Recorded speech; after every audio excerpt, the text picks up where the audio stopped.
The underlying conduct itself was potentially a fireable offense.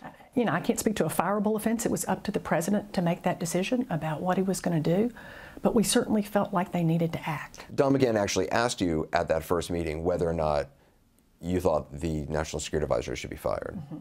What did you say? I told him it wasn't our call. Was the underlying conduct illegal? Was it illegality involved? There's certainly a criminal statute that was implicated by his conduct. You wanted the White House to act? Absolutely, yes. To do something? We expected the White House to act. Did you expect them to act quickly? Yes. There was urgency to the information? Yes.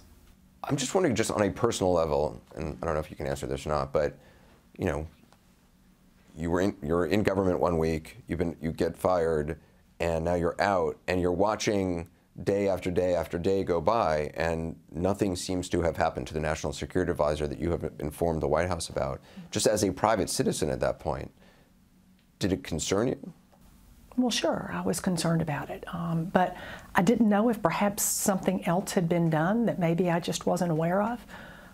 Maybe that they were keeping him away from certain classified information while they were investigating, something like that. Maybe. I just didn't have any way of knowing what was going on at that point. Were you aware that he sat in on even from media reports, that he sat in on a phone call with Russia's president? Just from media reports. Between the president and Russia's president. Did you find that surprising? Well, sure. Absolutely, that was surprising. Sean Spicer said on the day after Michael Flynn resigned that it was a trust issue that led to his resignation, not a legal issue. Do you agree there was no legal issue with Flynn's underlying behavior?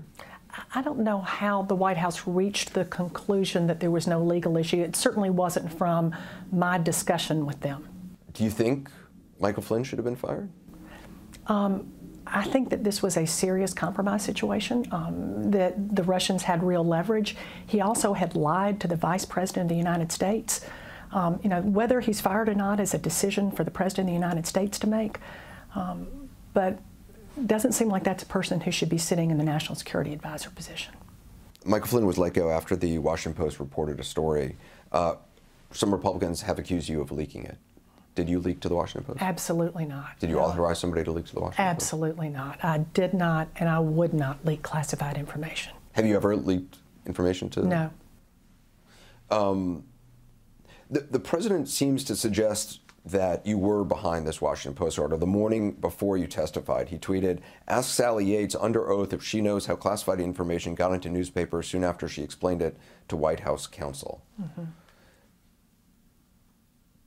It does sound like he doesn't. He seems to believe that you're the leaker. Does that?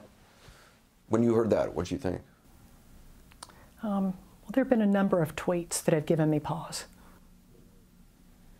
You want to elaborate on that? No.